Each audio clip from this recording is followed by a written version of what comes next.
캄보디아에서 보이스피싱 조직을 꾸려 피해자들로부터 수억 원을 갈취한 조직원 5명이 1심에서 징역형을 선고받았습니다. 이들은 이른바 마동석으로 불리는 외국인 총책이 만든 보이스피싱 조직에서 로맨스 스캠을 벌여 피해자들의 돈을 가로챈 혐의로 재판에 넘겨졌습니다. 서울 동부지법은 오늘 1심 선고 공판에서 30대 A씨에게 징역 6년을 선고하는 등 5명 모두에게 3년에서 6년의 징역형을 선고하고 최대 7천만 원 규모의 추징금을 명령했습니다.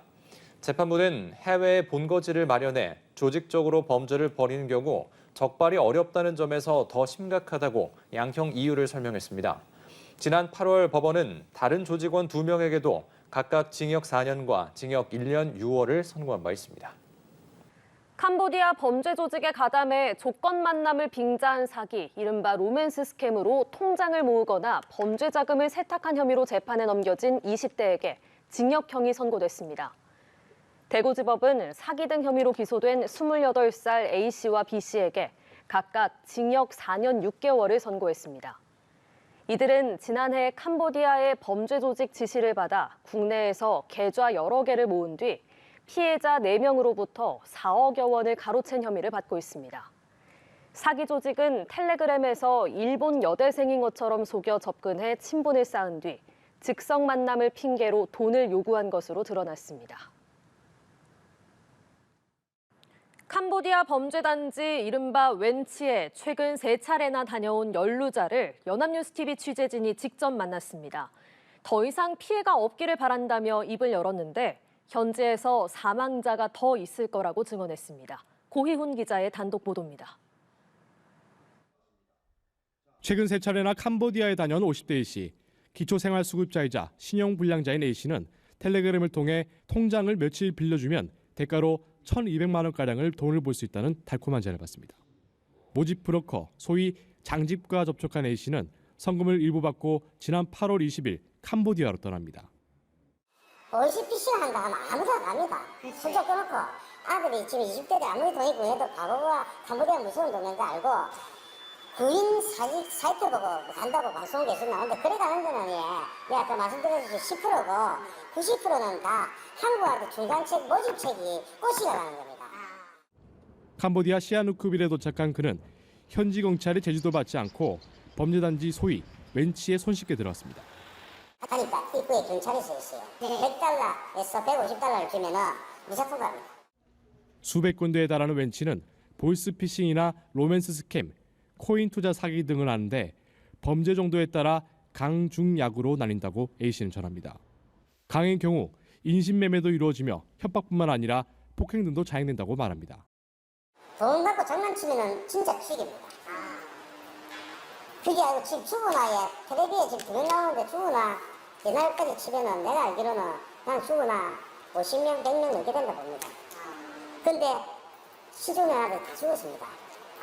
몬사라에 진짜로 소각당이 있습니다. 소각당이 있어요. 사람 태우는데. 현지에는 한국인들이 적어도 1,000명 이상 있는 것으로 추정되는데 한국인들이 표적이 되는 이유는 따로 있었습니다. 우리나라가 장난치기 통장 장악하기 제일 좋은 게 우리나라더라고요. 그래서 우리나라들이 일본 초전손이 한도 올리고 하는 거 제일 쉬운 거. 당장 눈앞의 이익 때문에 한때 범죄에 가담하게 되었다는 A씨는 뒤늦게 참여하며 자수했고 현재 경찰 수사에 협조하고 있습니다. 저도 이런 거 계좌가 더 줘야 되기 때문에 알려줘야 되는 거 맞고 경찰에서 그래서 내가 어제 자수를 했습니다. 이게 도저히 이건 아닌 것 같아. 연합뉴스TV 고희입니다. 캄보디아에서 벌어지는 우리 국민 대상 범죄가 속속 드러나고 있습니다.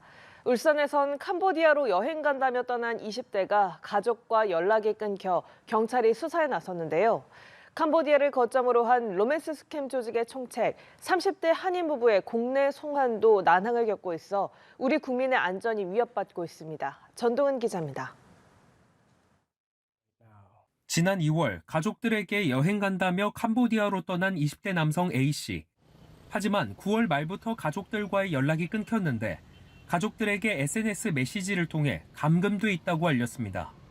신고를 받은 울산경찰청은 현지 대사관과 공조해 A씨의 안전 여부와 범죄 연관성을 확인하고 있습니다.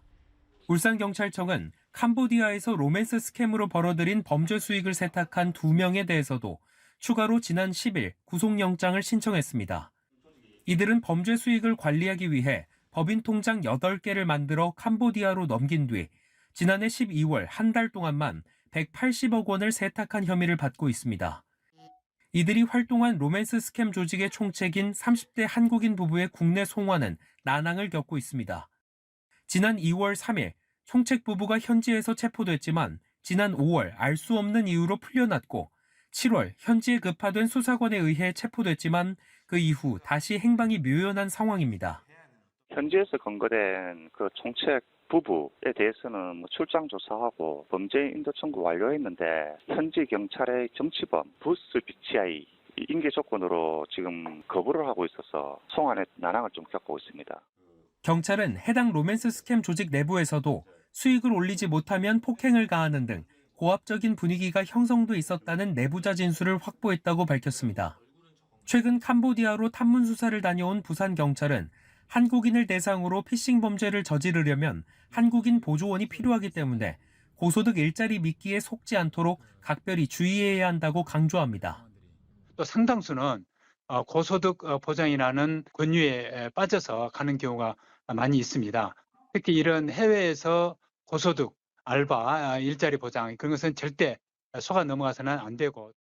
다만 모두가 피해자인 것만은 아닌데 현지에서 활동한 한국인 중 보이스피싱 조직원 모집책인 중국인에게 비행기 티켓까지 받아 캄보디아로 간 후 범행을 저지른 경우도 확인됐습니다.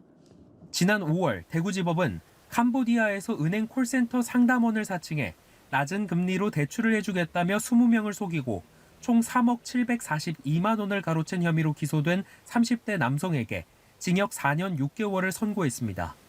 연합뉴스 TV 전동은입니다.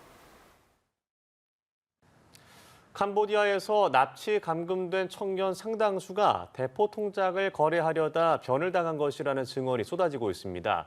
급전을 구할 목적으로 또는 사채를 썼다 갚지 못해 강압적으로 거래에 나서는 건데요.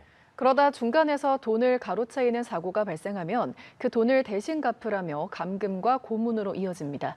차승은 기자입니다.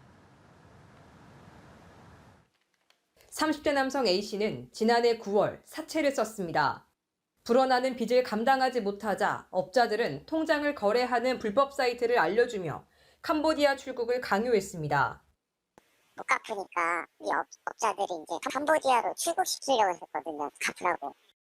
범죄 조직들은 보이스피싱, 로맨스 스캠 등으로 얻은 범죄 수익을 세탁하기 위해 대포 통장을 구하는데 통장 명의자들이 자금이 세탁되는 과정을 함께 해야 한다며 캄보디아로 피해자들을 끌어들였습니다.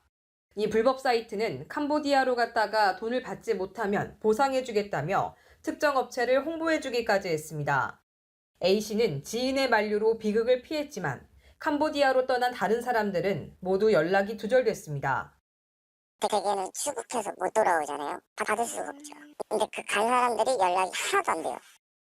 비극은 한국에 있는 대포 통장 모집책이 피해자의 통장에 들어온 범죄 자금을 가로채면서 시작됩니다. 셀프폰이라고 그러죠. 하나 더 만들게 하고서 국내 시장한테 주고 출국을 하게 돼요. 제 통장으로 이제 막 나쁜 돈이 들어오고 이러잖아요. 국내 실장이 그 돈을 가로채요. 범죄 조직은 사라진 돈을 갚으라며 통장 명의자들을 보이스피싱 등 다른 범죄에 동원하거나 가족을 협박해 돈을 뜯어냅니다. 일부는 계좌 한 개당 수천만 원의 수수료를 준다는 유혹에 자발적으로 캄보디아로 향하는 경우도 있는데 이들은 대부분 당장 한 푼이 급한 생활고에 시달리는 사람들입니다. A씨는 대포 통장 판매 처벌을 피하기 위해 취업 사기를 당해 납치를 당했고 범죄 조직에 감금됐다고 거짓말을 하는 사람도 있다며 피해자와 가해자를 구분하기 어려운 실정이라고 말했습니다. 연합뉴스 TV 차승은입니다.